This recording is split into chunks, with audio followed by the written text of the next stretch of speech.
SLT Mobitel Fiber, the fiber of the nation.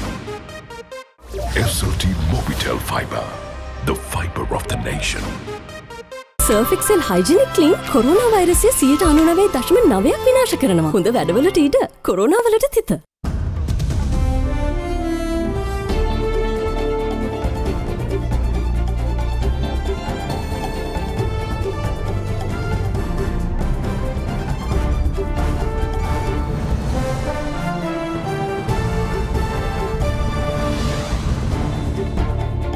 Tonight, stronger ties.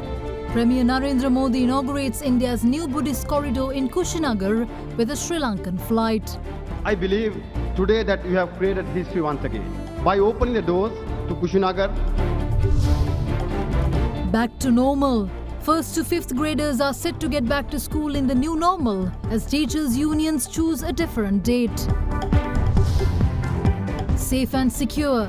Sri Lanka reaches another vaccination milestone with almost 60% double vaccination rate. By now we have reached near 100% single dose coverage for about 20. As a total population, 58.5% covered with the 2 doses, a good achievement. Steady growth. The central bank figures show a doubling of tourism arrivals in August. All this and much more coming up on this Wednesday, the 20th of October 2021. හිරුගේ පළමු කිරණමෙන් රන්වන් බුද්ධි තිමත් සමකට. Lever Aish Kaha Face Cream. From AdaDerana, this is AdaDerana First at 9. Live from Studio 24 in Colombo. Good evening and welcome to First at 9. I'm Shanella Fernando in your top stories for tonight. A Sri Lankan delegation of 100 Buddhist clergy were the first passengers to arrive at the newly inaugurated international airport in Kushinagar in India today. The Buddhist clergy made the trip following a request by Indian Prime Minister Narendra Modi to his Sri Lankan counterpart Prime Minister Mahinda Rajapaksa during a virtual bilateral summit held in September last year. While addressing an event held following the inauguration, Indian Prime Minister Narendra Modi stated that the opening of the airport created a Buddhist corridor that strengthened Indo-Sri Lankan ties. Minister of Youth and Sports Namal Rajapaksa, who was a member of the delegation, called it another historical moment in the ties between the two countries. At 5:25 this morning, the Sri Lankan delegation comprising of 111 members, including Deputy Chief Prelate of Askiriya Chapter, Most Venerable Veneruvi Uparitera, and Minister of Youth and Sports Namal Rajapaksa, left for India in a Sri Lankan Airlines charter flight. The purpose was to be the first to arrive at the new Kushinagar International Airport, which was scheduled to be inaugurated following the arrival of the delegation. The sacred relics of the Kapilavastu, which were enshrined at the Rajaguru Sri Subhuti Temple in Vaskaduva, were also aboard the flight. This event puts Kushinagar, the place of the Buddha's Mahaparinirvana, at the center of the Buddhist circuit in India. It creates another link in the strong chain of people-to-people ties between India and Sri Lanka, in which Buddhism plays a central role.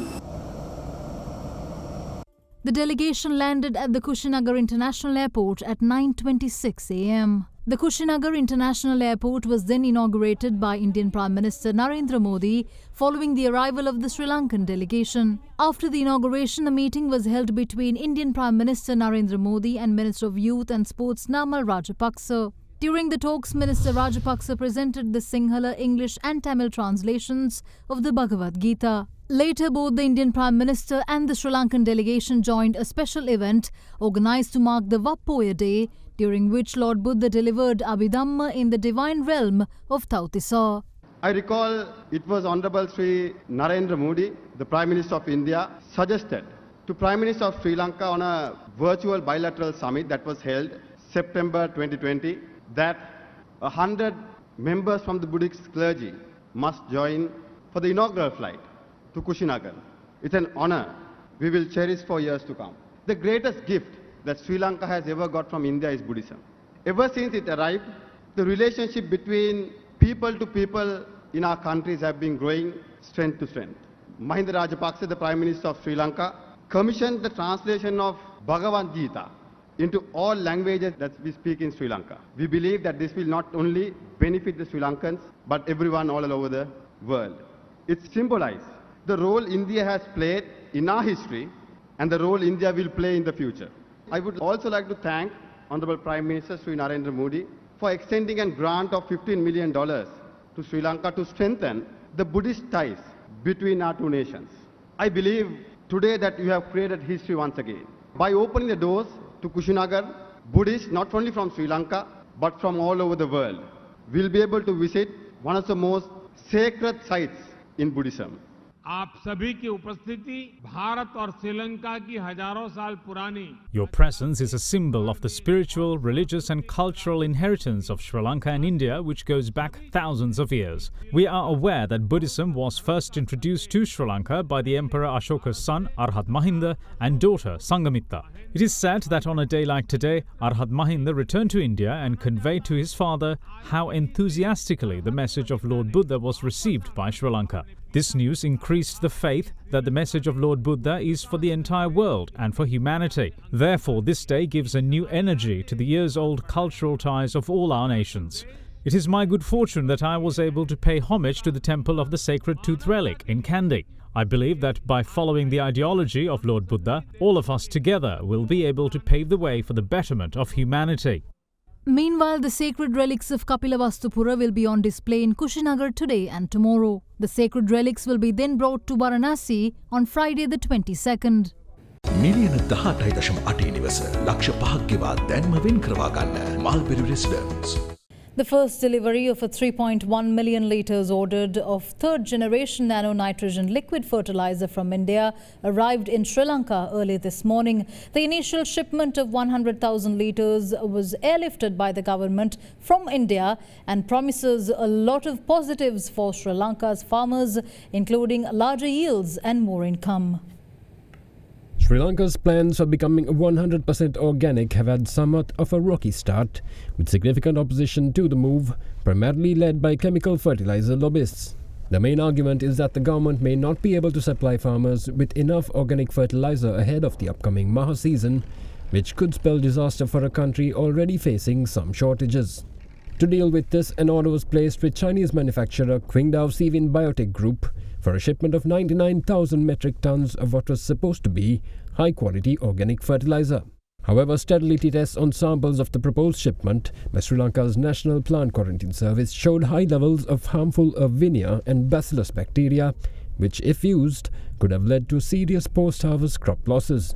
Despite protests from the Chinese company, the shipment was cancelled by the state-owned Ceylon Fertilizer Company, who informed the company in writing that the 12,000 metric tons en route to Sri Lanka did not conform to the conditions of the contract. Even though some may call this a close shave, in some way this seems to be somewhat of a blessing in disguise. Following the rejection of the Chinese shipment, the government then moved to order 3.1 million litres of what has been termed third-generation nano-nitrogen liquid fertilizer, manufactured by India's IFFCO Nanobiotechnology Research Centre, of which the first 100,000 litres arrived in Sri Lanka early this morning. The initial shipment was airlifted by the government from India, and distribution is set to be fast-tracked while we await the delivery of the remaining order. However, there are many unknowns about nano-nitrogen, especially its benefits, in comparison with regular urea, which has been the mainstay of Sri Lanka's farmers for decades. According to information from the Indian Farmers Fertilizer Cooperative Limited, its manufacturer, Sri Lanka's farmers can look forward to lower costs, higher yields, greater coverage, and most importantly, an increase in incomes. In terms of coverage, where previously farmers would require up to 2 bags of urea per acre each season, according to IFFCO studies, this will change to just 1 litre of nano-nitrogen liquid. The equivalent of 150 kilogram bag of urea is just 500 millilitres, which highlights just how much concentrated nitrogen this contains. Further, with input and storage costs too coming down drastically, Indian farmers who use nano-nitrogen liquid have also reported up to 8% higher yields as well. In addition, nano-nitrogen also promises to be a more sustainable solution compared to conventional urea, which only has a 30 to 50% effectiveness in delivering nitrogen to plants, while the balance leaks into and contaminates soil and water systems. Studies have shown nano-nitrogen to have a delivery effectiveness of a highly impressive 80%.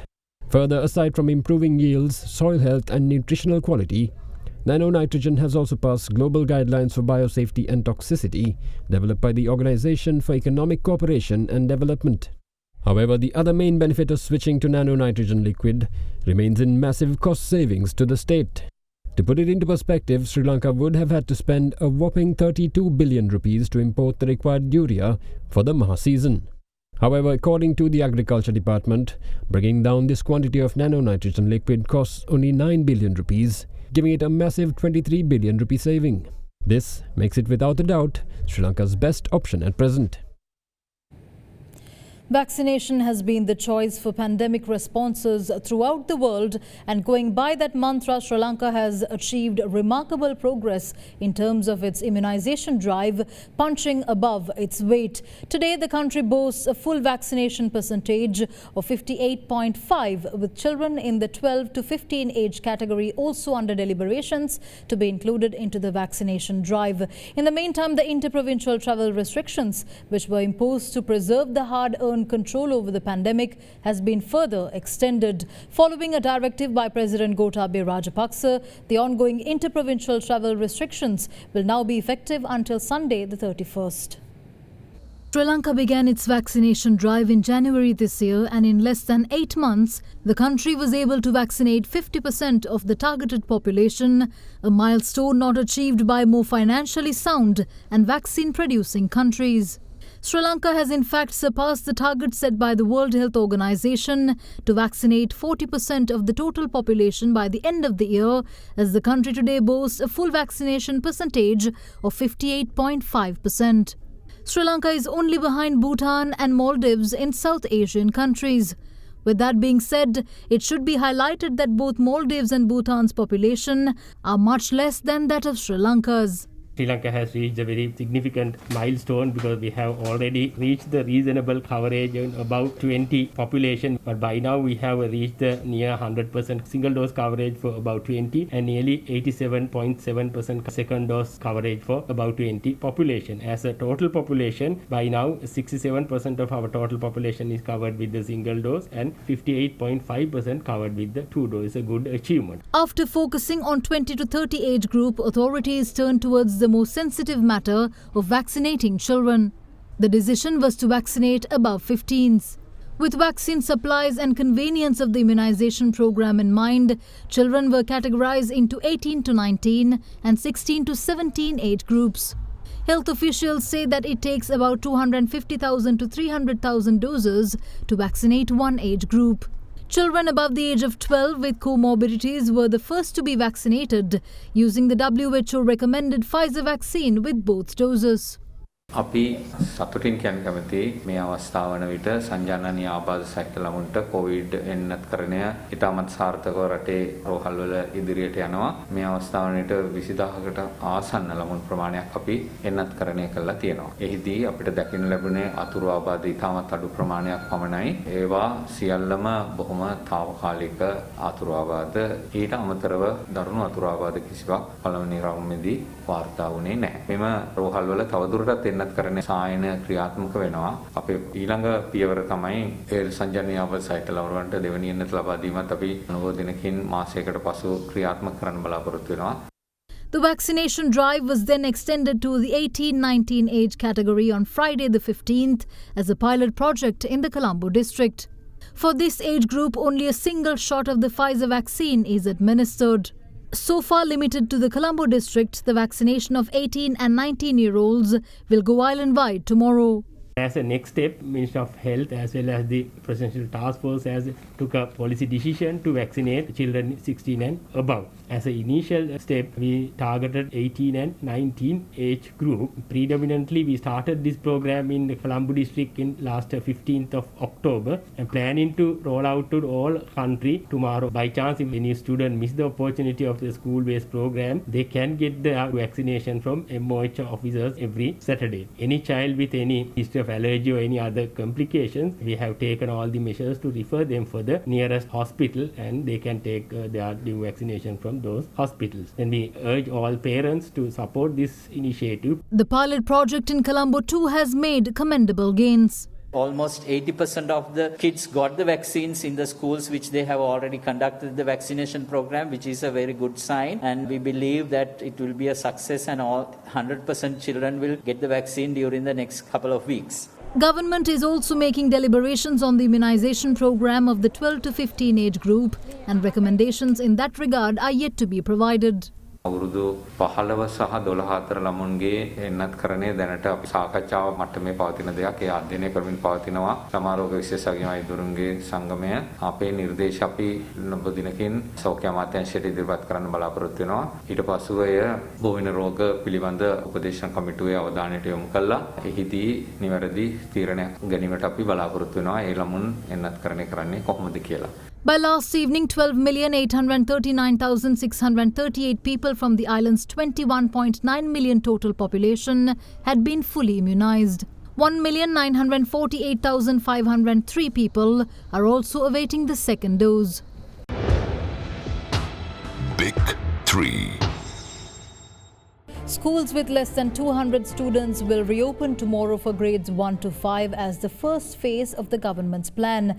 Health experts today, however, urged all stakeholders involved to act to ensure that school activities are carried out uninterrupted. In the meantime, Senior Professor of Pediatrics, Professor Wickremesinghe says that teachers need to be flexible and try and understand any changes in students due to the massive changes in the past year.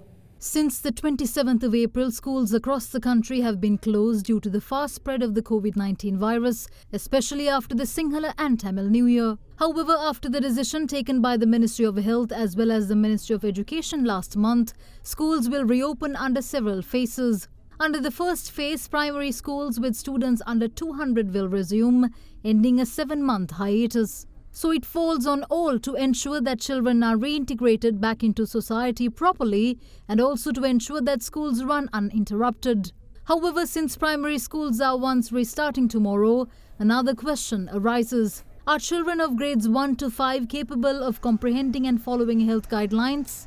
අපි දකින දේ තමයි පොඩි ළමයින්ගේ හැසිරීමේදී ටිකක් අපහසුයි කිව්වට සමහර දරුවෝ අපි දකිනවා වයස අවුරුද්දේ දෙකේ දරුවෝ පවා දැන් මාස්ක් එක දාගෙන ඉන්නවා මුකුත්ම කරදරයක් නැතුව. ඇත්තටම මේ රෝගය බෝවීමෙන් වැළකින්න අපිට සෞඛ්‍ය උපදෙස් ඇරෙන්න විශේෂිත දේවල් නැහැ. ඇත්තටම අපි ලොකු දේවල් කරනවා, ස්ප්‍රේ කරනවා, විස බීජ හරණය කරනවා. නමුත් අපිට ප්‍රධාන වශයෙන්ම අවශ්‍ය වෙන්නේ අපි දෙන සෞඛ්‍ය ආරක්ෂක උපදෙස් ක්‍රියාත්මක වීම තමයි මට හිතෙන්නේ ඒක තමයි වැදගත්ම වෙන්නේ කියලා. Meanwhile, health experts have also specific advice for parents with children suffering from comorbidities ahead of school reopening. The view is that they should be given special attention and the child's illness should be communicated to the school. දෙමව්පියන් ඒ ආරක්ෂාව උපරිම වශයෙන් වගකීමක් වශයෙන් අරගෙන දරුවා පාසලට යැවීමට පෙර පාසලේ පන්තියේ බාර ගුරුවරයාට ඒ දැනුම් දීම විතාමත් හොඳයි කියලා මම දකිනවා. ඒ හරහා අනිත් ගුරුවරුන්ටත් ඒ පණිවිඩය යනවා. ඒතකොට ගුරුවරයාගේ අනුදැනුම මත ඒ ආරක්ෂාකාරී පියවරවල් වලට දරුවව යොමු කරන්න පුළුවන් සහ අනිත් දරුවන්ට ගුරුතුමා හරහා පාසලේ පණිවිඩය දෙන්න පුළුවන්. ඒ දරුවාට සහයෝගය දෙන්න කියලා අනවශ්‍ය ලෙස ඒ දරුවා වටා රොක්වීමෙන් සහ ඒ දරුවාට තියෙන අවදානම් අවස්ථා මගහැරීමට අනිත් දරුවන්ව පුරුදු පුහුණු කරන්න පුළුවන්. මේ වෙන විටත් එන්නත එවැනි දරුවෙකුට දීලා නැත්නම් ඒ කෙසේ හෝ එන්නත දීලා තමයි දරුවාව පාසල් යවන්න ඕනේ. පළමු මාත්‍රාව හෝ ලබා දිය යුතුමයි. ඒ පළමු මාත්‍රාවෙනුත් දරුවාට ආරක්ෂාවක් ලැබෙනවා 50%කට වඩා මෙම රෝගයෙන්. ඒ වගේම එන්නත් මාත්‍රා දෙකම අරන් සම්පූර්ණ කරගන්න පුළුවන් නම් ඒක ඉතාමත්ම හොඳයි. දරුවා මොනම හේතුවක් මතවත් පාසල් නොයවා ගෙදර තියාගන්න උනන්දු කරන්න හොඳ නැහැ. Now that some schools are set to resume tomorrow, health experts warn teachers not to expect the same persons that they knew 1.5 years ago. They say that children not only lost out on education by the pandemic enforced homestay, but they also lost social interactions and part of their youth. When the children come to schools, the teachers also have to bear in mind, now they are coming with a new mindset because these children had been spending more than 1.5 years at home. They have been cut out from their normal society and they have been exposed to a lot of family stresses like probably poor income state, loss of food even. So we have to bear in mind that they are under stress and they will not express themselves and they are not the normal child you saw them 1.5 years ago. And we have to bear in mind that our prime target is not immediately only to cover the syllabuses, but also to regain their confidence, make them incorporate into the society and correct their mental state. One of the biggest features which proved to be a blessing and a curse during the time children spent at home is the use of electronic devices. Whether it to be educational or other purposes, it is well documented that children have become addicted to those devices. And now, with the resumption of conventional education, it's high time to break that habit. Even research before the onset of the pandemic in this country, which we have shown, but a condition called nomophobia. That is, they get very scared or very lonely when they miss their screen device. So it is very important that everybody now, in a phase-wise manner, try to help children to get out of this habit.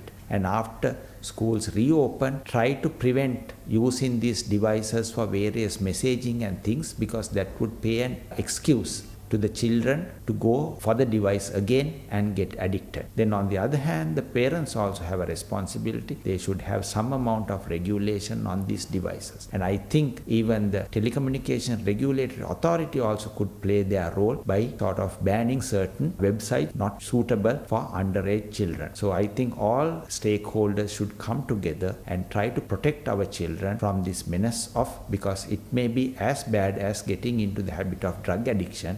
Though the government plans to reopen some schools tomorrow, teachers and principals' trade unions, which abandoned children for around 100 days by withdrawing from the online teaching process, is once more becoming troublesome. They have asked their membership to not to report for duty tomorrow and instead to come to schools on Monday the 25th.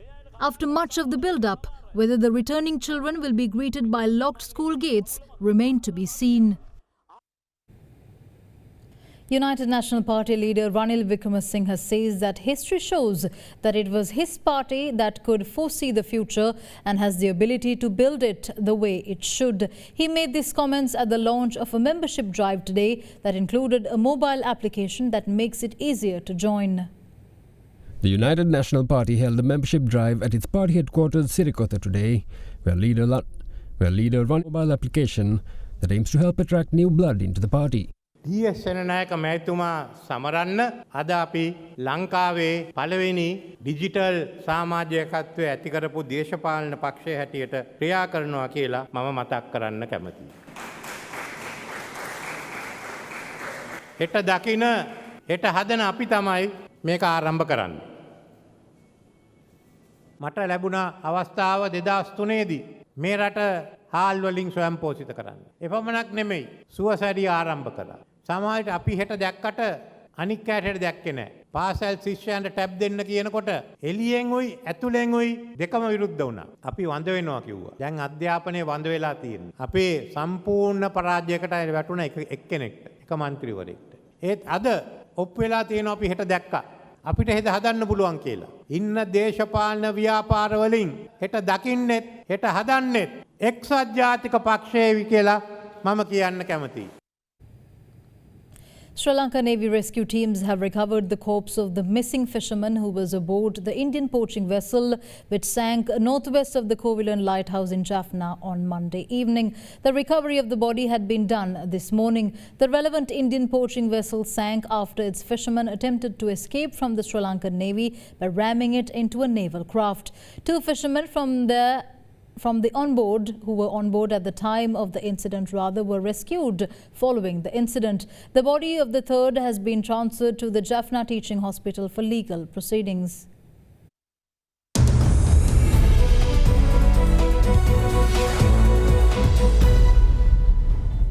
Welcome back in business news.